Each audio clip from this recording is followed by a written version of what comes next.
सुरक्षा परिषद पक्षर आंचलिक परिवहन कार्यालय सहभागितार मोटरयान आईन और जन सचेतनता शीर्षक आलोचना चक्र अनुष्ठित हो जाइछि।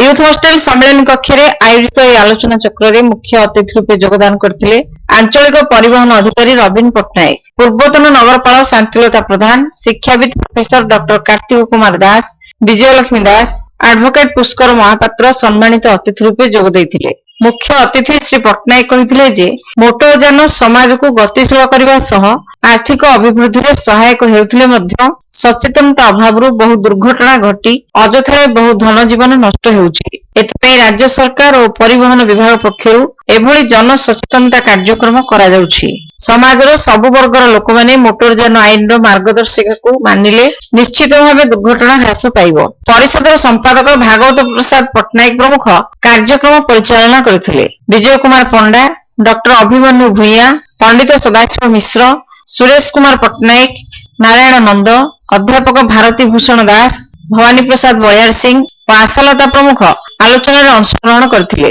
प्रारंभ में आंचलिक परिवहन अधिकारी श्री पट्टनायक को उत्तरीय और पुष्पगुच्छ प्रदान पूर्वक स्वागत करा जायथिला। शेष धन्यवाद अर्पण करथिले अनुष्ठान सदस्य संदीप कर्मकार।